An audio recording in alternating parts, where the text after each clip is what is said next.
Vamos seguir então, porque o presidente Lula desembarcou nesta segunda-feira na casa do ministro Gilmar Mendes, em Brasília, para um jantar fechado.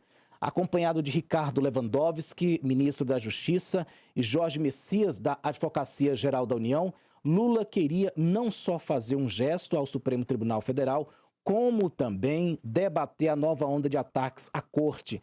Do lado do STF estavam os ministros Cristiano Zanin, Flávio Dino e Alexandre de Moraes. Segundo dois participantes do jantar, em dado momento, houve uma espécie de consenso de que o ataque institucional ao judiciário não só não perdeu tração desde 8 de janeiro, como do ano passado, nesse momento, por um processo de reforço, inclusive com um braço de ofensiva internacional do bilionário Elon Musk.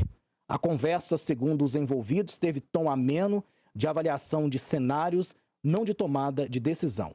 O próprio Lula pareceu atribulado e externou o pouco espaço de ação no Congresso, já que a agenda econômica, braço importante do governo, precisa avançar nas duas casas. A fala ocorre no momento em que setores da Câmara ensaiaram dar um recado ao Supremo, relaxando a prisão do deputado Chiquinho Brazão, acusado de duplo homicídio de Marielle e Anderson, motorista da vereadora. Lula sinalizou que gostaria de fazer essas reuniões de avaliação de cenário periodicamente para a retomada de pontes institucionais entre os poderes. Os ministros concordaram. Doutor Cairo, como é que você vê aí essa visita do Lula na casa do Gilmar Mendes? Parece o governo aí que sempre tentando alinhar o discurso com a corte, doutor Cairo. Estranho, tá? Foi um jantar ali entre Gilmar Mendes, Lula, e se eu não me engano o ministro Alexandre de Moraes. Talvez seria mais... o ideal talvez seria que o presidente da Suprema Corte estivesse, né? O Barroso como representante ali, como líder, ele não estava nesse jantar. Também não sei as razões, os motivos. Qual que é o cenário que o presidente Lula se encontra hoje? Nas últimas pesquisas, o presidente Lula ele tem sido bastante penalizado pela população brasileira com números ruins, sem apoio no seu governo, um número significativo de pessoas que não aprovam a sua gestão. Nós estamos agora diante de um cenário causado pelos próprios ministros da Suprema Corte. O ativismo judicial, os excessos, fugindo ali das suas atribuições, das suas competências, entrando em demandas legislativas, querendo legislar na regulamentação das redes sociais, desrespeitando o funcionamento do devido processo legal.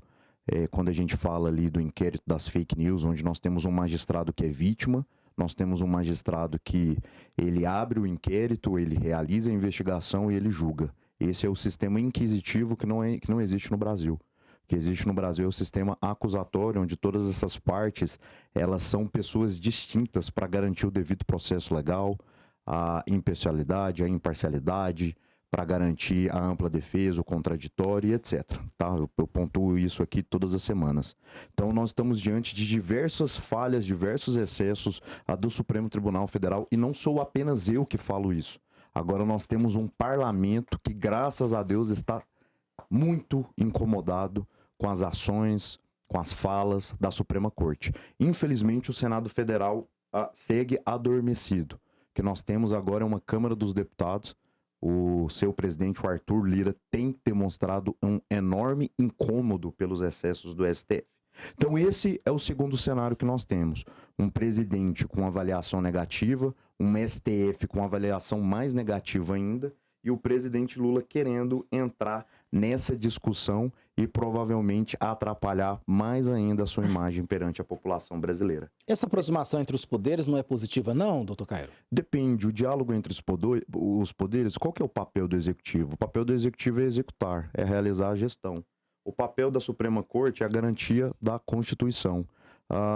O que foge de tudo isso, dentro dessas atribuições e responsabilidades, qual é a necessidade de você sentar para você discutir? E eu estou falando aqui de uma análise política. A gente tem um governo federal que está sendo criticado pela população, um STF que está sendo criticado pela população. Na minha opinião, não é sábio, não é inteligente por parte do presidente Lula se envolver numa situação que foi causada pelo próprio STF, na qual boa parte da população, e várias pesquisas dizem isso, de reprovação aí das ações do ministro do STF, não acham inteligente ele, como alguém que está tentando melhorar a sua popularidade, se envolver nessa discussão.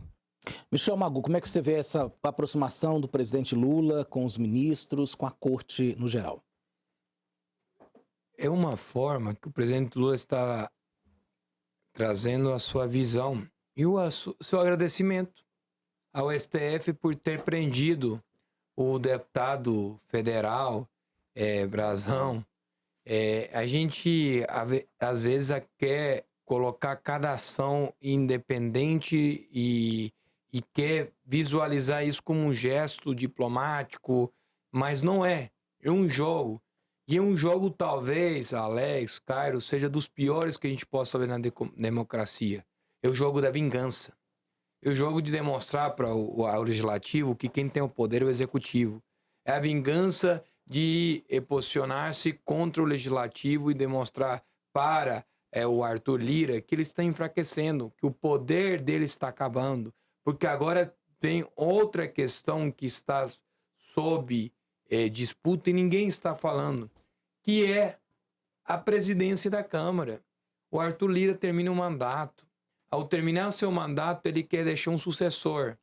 E também se posicionar contrário ao STF, se posiciona contra o governo federal. Para quê? Para se aproximar dos congressistas que hoje detêm uma grande força dentro do parlamento, que os congressistas bolsonaristas. E por que isso? Normalmente, quando se perde o poder e continua na casa, como vai ser o caso do Arthur Lira, entra no ostracismo, na falta de força de poder negociar. E aí que está agora a grande questão. O Lula, ontem também, liberou emendas para a oposição ou para pessoas próximas ao executivo e não liberou nenhuma emenda ao Arthur Lira. São sinais claros de vingança do executivo. Essa é a democracia que nós queremos? Essa é a harmonia de poderes que está na Constituição brasileira? Não. Não, definitivamente não. Nós precisamos ter diálogo, discussões. Nós precisamos discutir o projeto de país e não o projeto de poder. Projeto de fato, desenvolvimento econômico.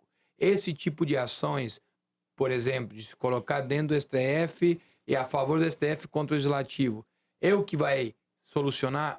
De fato, o que é necessário para o executivo é conciliar, trazer a diplomacia, trazer a visão para dentro do governo federal, compreender que é importante para a sua governabilidade. O que nós estamos vendo neste momento, Alex, Cairo, é uma vingança. A vingança dos ministros do STF que são contra a Lava Jato, que estão perseguindo todos os defensores da Lava Jato. A vingança de quem, de fato, deu uma decisão para prender um deputado federal. E aí, qual que é a resposta do Congresso Nacional? Abrir CPIs contra o STF, contra o Executivo. Para quê? Para demonstrar qual que é o poder. Então, cada um está jogando com o seu poder, cada um está usando os seus instrumentos, seus instrumentos. E quem é que perde nisso aí? O Brasil, o cidadão. A gente está vendo na economia o real ter o pior momento da história dos últimos 10 anos, onde o real subiu a comparação do dólar. A deficiência da economia brasileira. Por quê? Porque estamos discutindo vinganças pessoais entre os poderes em vez de soluções para a nação. Alex, só uma... Desculpa te interromper. Não só concordar com a fala inicial do Magu, que é também uma demonstração de força. É uma forma de você tentar reprimir as ações do Congresso Nacional, reprimir a população aí que tem criticado de forma severa a Suprema Corte, e uma forma de você reprimir também a oposição que é muito forte nas redes sociais. É sim uma demonstração de força.